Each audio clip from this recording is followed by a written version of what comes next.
Alright, good evening and thanks for clicking on to the Sunday edition of Vogan's European Outlook. We are going to have a look quickly at the stratosphere in today's video because we have got some very interesting things that the model is portraying towards the early part of January, which may have significance later down the road. Now, if you look back at my winter forecast, I did say that the potential for cold at the end of December would come with the phase 7 Madden-Julian oscillation, and I also alluded to the fact that we may, based on the East QBO, based on the the lag effect from the solar minimum that occurred, of course, 12 to 18 to 24 months ago, that there was an increased chance of seeing a sudden stratospheric warming event this year, and if we get that, we would have significant winter weather to speak about during the second half of the winter season here,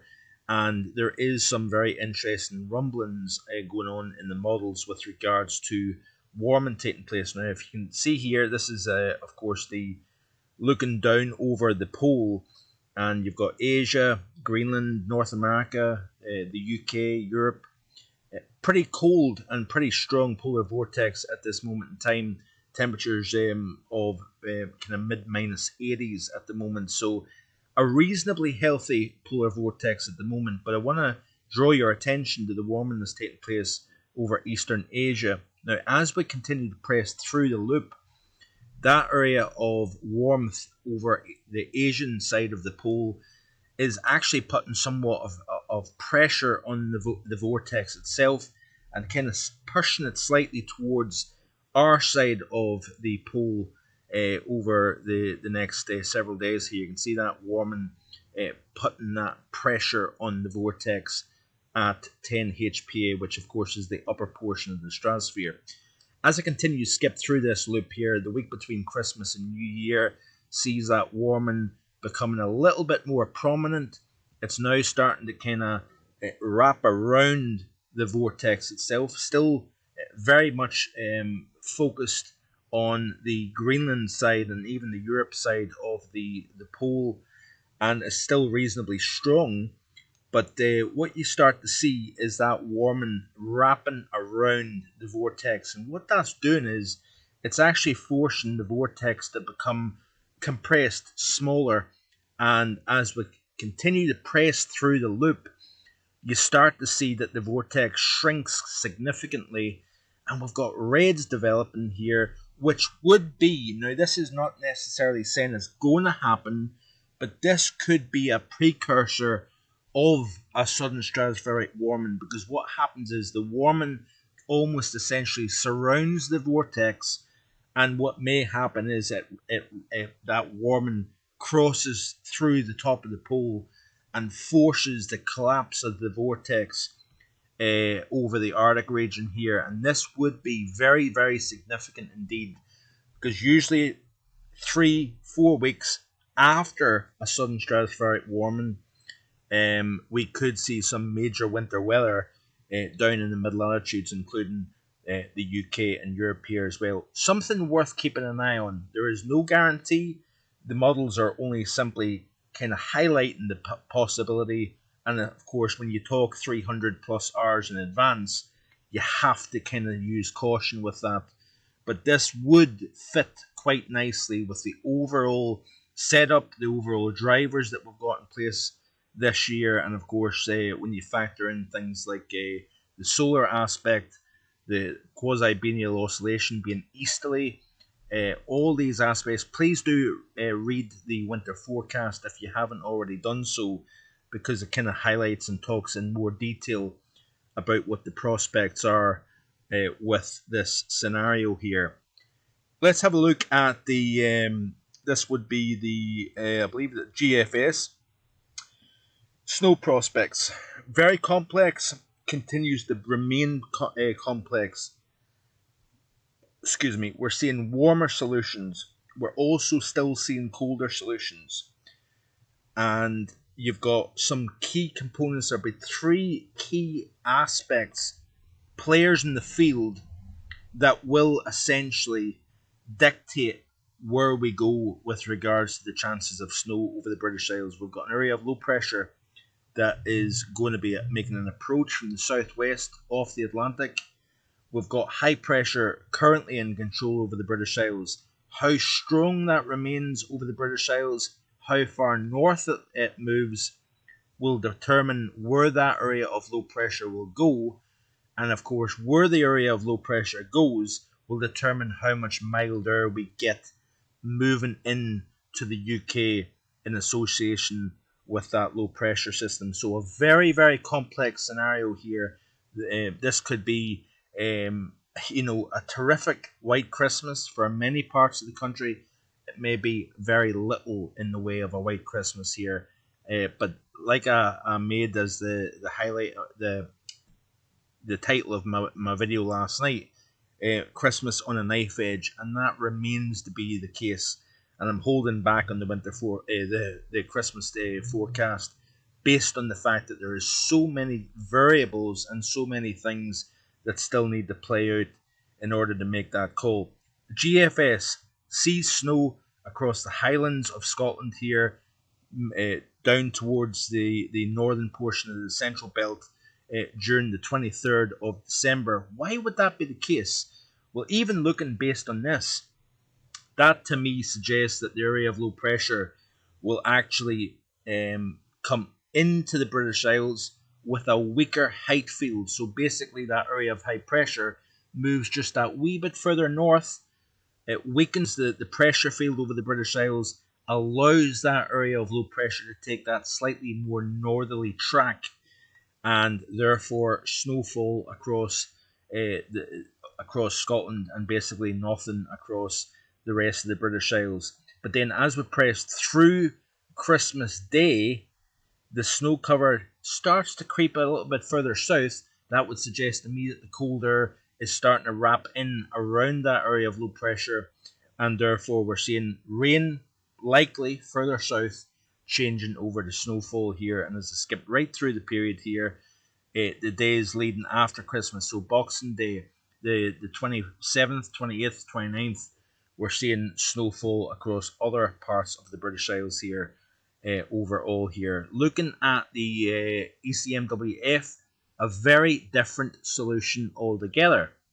And what this suggests, without looking at the overview chart, would indicate that the cold air is more readily available over the British Isles ahead of the system coming in from the southwest.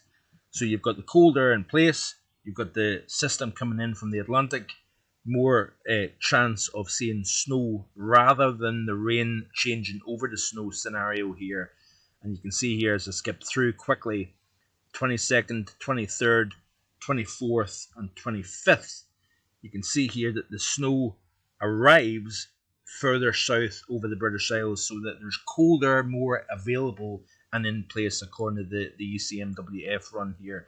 And then what interestingly takes place, so that this is, by the way, this is 12 o'clock on Christmas Eve, and certainly I think there would be a lot of people that would be very, very happy indeed if that, of course, is that you're wanting a white Christmas.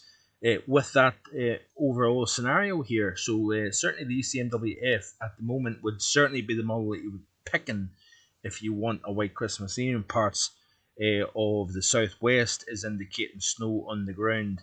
This is, by the way, on Sunday the 26th, so of course this is Boxing Day, and we've got a fairly significant snow cover to the north of Birmingham, as you can see here, and even parts of the southwest. So looking at the overview chart here of the model, and we've got so many different players on the field here that needs to be considered here. So let's have a look at the 850 millibar temperatures, and I'll close at this because I'm slightly starting to wilt actually. It's been a pretty long day. But the area of low pressure here to the southwest of the British Isles makes an approach on the UK here. And the colder, so we've got actually a system that kind of comes down from the north, while we get a system coming up from the southwest. And what that essentially is doing is the GFS indicates that this feature here is lifting north, but further west over the Atlantic here. Therefore, you've got a larger area of warm air ahead of that system that then gets a chance at pushing up into the British Isles here. What that then does is it stops the very cold air to the north from kind of digging further south over the UK. So again, it's all about the track of these areas of low pressure, the strength of the high, how quickly it lifts north. There are so many different factors to consider when it comes to the scenario here. And then, as you notice here off the GFS, what happens is the colder air starts to get wrapped around the area of low pressure over the North Atlantic. You start to fill cold air. The area of low pressure and the circulation starts to get colder and trained in it, and then eventually starts to cool down the atmosphere over the British Isles here. So we see a lot of rainfall, potentially all the way up into the central belt of Scotland with this solution, and eventually the cold air comes down, but it takes its time, and it looks as if on Christmas Day in particular, what we've got here is a scenario. So skip back here. So this is, of course, 12 o'clock Christmas Day. You've got the cold air over Scotland, likely falling snow here, but further south you've got a lot less in the way of cold air, and therefore falling as rainfall here. Eventually that area of low pressure moves east, and the cold air comes in on the back side of that area of low pressure here. So yeah, it's certainly a very complex pattern. There's no question about that. Let's have a look at the ECMWF, and you can see here that as we press through the period, that same area of low pressure is actually taking a little bit of a different track here.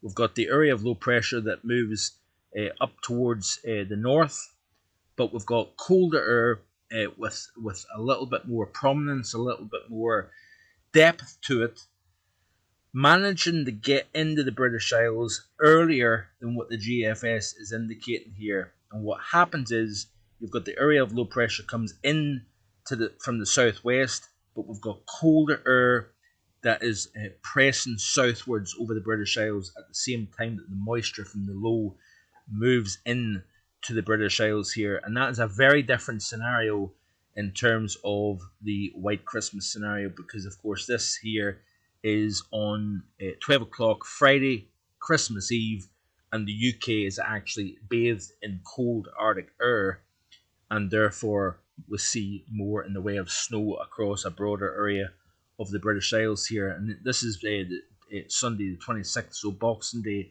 British Isles firmly in that bitterly cold air, and it's a very different solution altogether. And then as I press through the loop here, we've got another area of low pressure that attacks from the south, again pressing moisture into a block of cold air, and of course a lot of that precipitation falls readily as snowfall. So we will continue to watch this, hour by hour, day by day, and here's hoping that we see a White Christmas, and many people will be happy with that, hopefully. So I think I've once again rambled on long enough. Please like, share, and subscribe in the video. I have surpassed 1,000 subscribers on YouTube, so I really do appreciate people tuning into the video and leaving comments. Please, if you're new to the channel, please hit the like button, subscribe, and indeed leave a little comment below here. I do read every comment.